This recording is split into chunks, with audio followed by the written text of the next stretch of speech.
mengambil kembali. Tetapi Abu Sufyan adalah orang yang cerdas, berhasil meloloskan diri, dan mungkin ini skenario Allah Subhanahu wa taala. Suatu saat nanti dia akan mendapatkan hidayah. 21 tahun beliau memusuhi Nabi, memerangi Nabi, tetapi hidayah menghampirinya. Itulah hidayah, tidak ada yang bisa mengetahui tentang hidayah. Pada saat Fathu Mekah pada tahun ke-8 Hijriah, berarti tepat Nabi sallallahu alaihi wasallam menjadi nabi 21 tahun.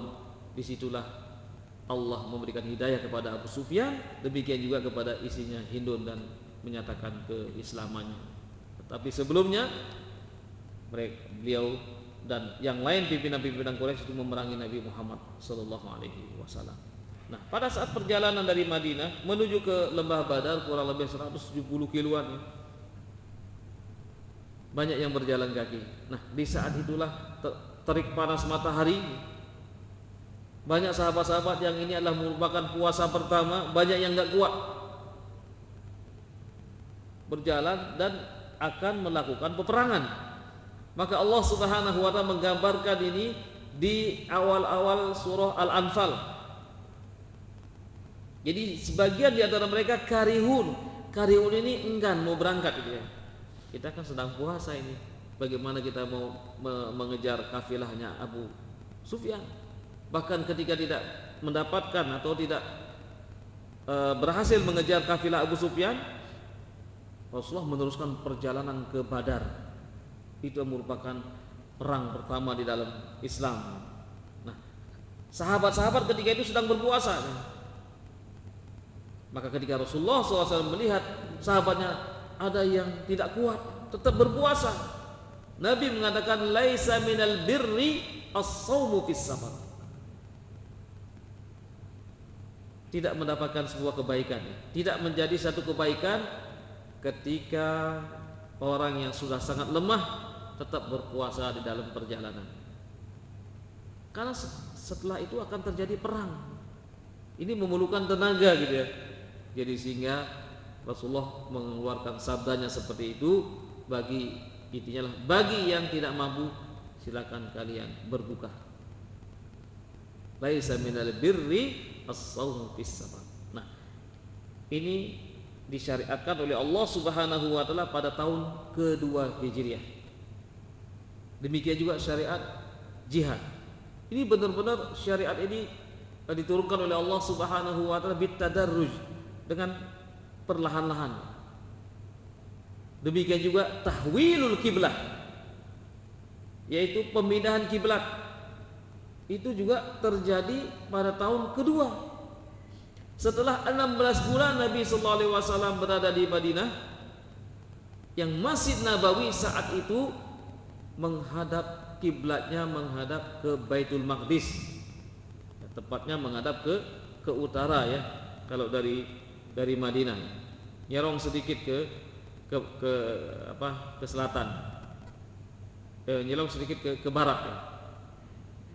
Nah, ketika turun syariat untuk pindah kiblat, jadi rumah Nabi Shallallahu Alaihi Wasallam ya jadi di depan ya. Yang tadinya adalah di belakang, di sebelah kanan ya.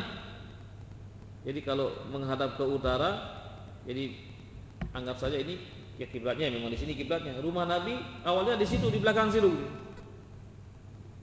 di sebelah utara ya. Tetapi ketika kiblat berpindah 180 derajat menghadap ke sana, maka rumah Nabi menjadi di depan, sebelah kiri. Sehingga Nabi mengatakan antara rumahku dan mimbarku terdapat taman-taman surga. Jadi rumah Nabi menjadi di depan, di sebelah kiri kalau sekarang nih, yang itu menjadi makam Nabi sallallahu alaihi wasallam. Nah, ikhwatal iman rahimani wa rahimakumullah, jadi ayat-ayat yang turun di Madinah ini itu menjelaskan tentang peribadatan, tata cara beribadat, demikian juga bagaimana tata cara untuk menjalankan ibadah haji. Ayatnya sangat detail sekali, mulai dari ayat yang ke 100 berapa dalam surah Al-Baqarah, wa atimul hajja wal umrata lillah. Berapa ayat kemudian itu menjelaskan secara detail, dan Nabi sallallahu alaihi wasallam mengatakan khudhu anni manasikakum, maka ambillah oleh kalian atau ikutilah oleh kalian apa yang aku contohkan dalam menjalankan ibadah haji. Ini konten yang pertama yang Allah sampaikan kepada umat ini berkenaan dengan ayat Madaniyah. Yang berikutnya satu lagi yaitu tentang muamalah. Nah, di kota Madinah setelah Nabi SAW istaqarra berada di kota Madinah, apa yang beliau lakukan? Maka turunlah ayat-ayat yang menjelaskan bagaimana bermuamalah satu dengan yang lain. Sehingga yang beliau lakukan pertama kali adalah at-ta'akhi bainal muhajirin wal ansar. Yang beliau lakukan adalah mempersaudarakan antara kaum muhajirin dengan kaum ansar. Bagaimana ketika mereka bertemu, berpisah gitu ya? Maka di sini diajarkanlah bagaimana mengucapkan salam. Kalau bertemu assalamualaikum, kemudian dijawab waalaikumsalam, begitu seterusnya. Ini tentang masalah muamalah. Baik, sebelum kepada muamalah ini masih ada lagi ya tentang masalah peribadatan. Tadi belum kami singgung, yaitu tentang syariat azan. Nah, pada saat itu setelah masjid dibangun, ini bagaimana caranya memanggil orang supaya datang ke masjid? Di antara mereka mengatakan, ya Rasulullah, bagaimana kalau kita menggunakan lonceng? Oh jangan, itu orang-orang Nasrani yang punya. Bagaimana kalau kita menggunakan api? Jangan, itu adalah orang-orang Majusi. Bagaimana kalau kita niup trompet saja? Katanya itu juga sama, orang-orang Nasrani yang punya. Sehingga bermimpilah seorang sahabat yang namanya Zaid, mimpi bahwa dia diajarkan lafaz azan. Umar pun bermimpi sama, diajarkan lafaz azan. Cuma yang lebih dulu menemui Nabi sallallahu alaihi wasallam adalah Zaid. Kemudian setelah itu dipanggillah Bilal, karena Bilal ini suaranya bagus, maka diajarkan kepada Bilal lafaz azan ini, dan beliaulah yang pertama kali mengumandangkan azan di kota Madinah. Nah, jadilah syariat azan itu menjadi syariat untuk memanggil orang-orang yang akan menjalankan ibadah salat. Nah, ini terjadi di Madinah. Nah, ikhwatul iman rahimani wa rahimakumullah, kembali ke muamalah sekarang. Ketika seorang muslim bertemu dengan yang lain, maka di situ disunnahkan, disyariatkan untuk mengucapkan salam. Bahkan para sahabat ketika mereka akan berpisah, mereka saling membacakan surah Al-Asr. Bismillahirrahmanirrahim, wal 'asr innal insana lafi khusr illa alladziina aamanu wa 'amilus shalihati wa tawassaw bil haqqi wa tawassaw bis sabr. Ini mereka saling mengingatkan satu dengan yang lain tentang waktu, tentang keimanan, tentang keberuntungan ya, karena orang-orang yang tidak beriman itu orang-orang yang rugi. Oleh karena itu orang yang beruntung itu adalah yang mereka yang beriman, beramal soleh, serta saling menasihati satu dengan yang lain dengan nasihat yang hak, yang benar, dan juga dengan kesabaran. Nah, kemudian turun ayat-ayat yang menjelaskan tentang bagaimana persaudaraan mereka dijalin dengan supaya menjadi harmonis. Maka Allah mengatakan, Bismillahirrahmanirrahim, innamal mu'minuna ikhwatun fa aslihu baina akhawaykum wattaqullaha la'allakum turhamun, di dalam surah Al-Hujurat. Wahai orang, bahwasanya orang-orang yang beriman itu adalah bersaudara. Kalau ada di antara mereka yang sedang berselisih, maka selesaikanlah dengan cara yang baik, agar kalian, dan bertakwalah kepada Allah agar kalian mendapatkan rahmat. Nah, ayat berikutnya, ya ayyuhalladzina amanu la yaskhar qaumun min qaumin asa yakunu khairan minhum. Di situ mulai Allah mengatakan, wahai orang-orang yang beriman, laki-laki janganlah kalian memperolok-olok atau mengejek saudaranya yang lain. Boleh jadi orang yang diolok-olok itu yang lebih baik di sisi Allah Subhanahu wa taala.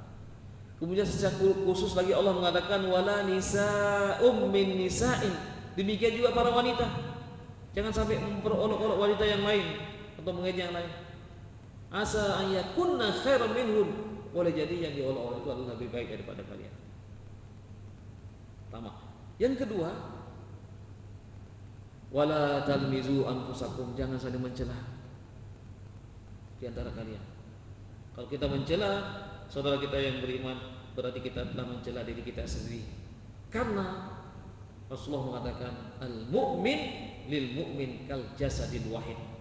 Orang mukmin yang satu dengan yang lain sama seperti satu jasad, satu tubuh. Kalau satu anggota tubuhnya yang sakit, maka sakit semua. Berarti kalau menghina saudaranya, berarti dia menghina dirinya sendiri. Wala tanabazu bil alqab. Demikian juga jangan memanggil-manggil dengan panggilan yang tidak baik. Panggillah dengan panggilan yang baik gitu ya. Jangan memanggil-manggil saudara kalian dengan panggilan yang tidak baik. Bi'sal ismul fusuqu ba'dal iman wa man lam yatub fa ulaika humuz zalimun. Ya. Jadi sesungguhnya panggilan yang jelek itu adalah panggilan menandakan orang itu tidak beriman. Maka Allah Subhanahu wa taala mengatakan maka hendaklah dia segera tobat kepada Allah Subhanahu wa taala. Nah, yang berikutnya ada padamu amal lagi. Ya ayyuhalladzina amanu, wahai orang yang beriman, ijtanibu katsiran minadh dhanni, jangan banyak berprasangka. Ijtanibu katsiran minadh dhanni inna ba'dadh dhanni itsm, karena sebagian daripada prasangka itu adalah perbuatan dosa. Jangan sampai berprasangka yang tidak baik kepada saudaranya. Disebutkan dalam sebuah hadis, jika kalian melihat orang yang selalu datang ke masjid, fashhad bi annahu mu'min, saksikan dia orang yang beriman. Kita tidak disuruh untuk melihat secara detail ngapain dia ke masjid, itu bukan urusan kita. Kata Rasulullah, kalau ada orang yang ke masjid, saksikan dia orang yang beriman.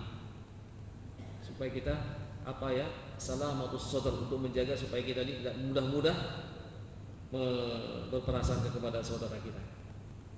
Karena kalau kita berprasangka, jadi setan di situ akan oh ya, dia nggak ke masjid hanya sekedar bisanya kamar mandi kemudian dia pulang lagi atau yang lain-lain. Nah, kemudian Allah meneruskan firman-Nya. Ini sebagai adab-adab muamalah.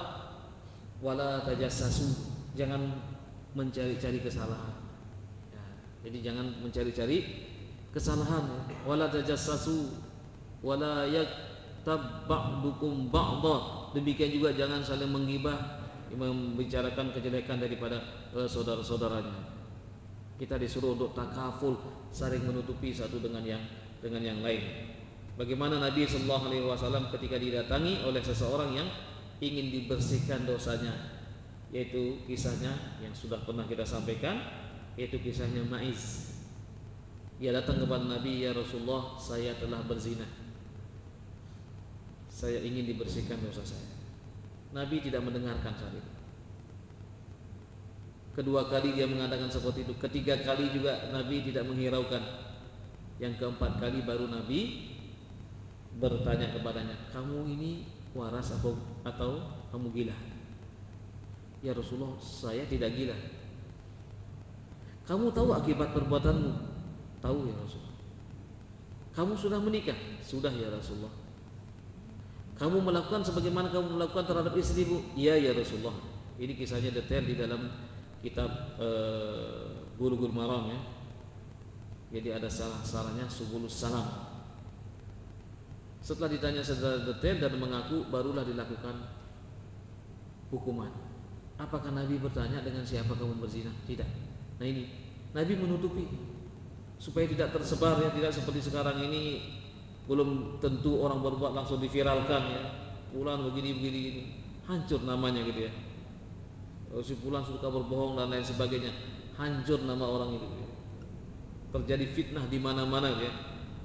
Apalagi saat sekarang ini di tahun politik ini gitu ya. Jadi banyak orang yang ini itu semuanya. Maka di sini dilarang di dalam Islam untuk menggibah. Karena orang yang selalu menggibah itu diibaratkan dalam ayat berikutnya adalah masih satu ayat tersebut, dimana bunyi ayuhibbu ahadukum ayyakula lahma akhihi maitan fakarihtumu wattaqullaha innallaha tawwabur rahim. Apakah kamu senang memakan bangkai saudaramu sendiri kan? Sedangkan kamu tidak menyukai itu kan? Maka Allah mengatakan bertakwalah kepada Allah, dan Allah Subhanahu wa taala Maha Pengampun lagi Maha Penyayang. Nah, pada ayat yang berikutnya ini muamalah secara umum. Ya ayyuhan nas, wahai manusia. Inna khalaqnakum min dzakarin wa unsa, kami ciptakan kalian dari laki-laki dan perempuan. Wa ja'alnakum syu'uban wa qabaila, dan kami jadikan kalian berbangsa-bangsa dan bersuku-suku. Untuk apa? Lita'arafu, untuk saling mengenal satu dengan yang lain. Kemudian di situ ada ukuran Allah ya. Jadi ukuran Allah, orang yang terbaik di situ adalah bukan karena nasabnya, bukan karena kekayaannya, bukan karena jabatannya. Allah mengatakan inna akramakum indallahi atqakum, bahwasanya orang yang paling mulia di antara kalian adalah orang yang paling bertakwa. Innallaha alimun khabir. Nah, kemudian Nabi mendetailkan lagi. Jadi ayat-ayat ini didetailkan oleh Nabi sallallahu alaihi wasallam bagaimana bermuamalah ya dengan orang-orang yang di luar akidah ya.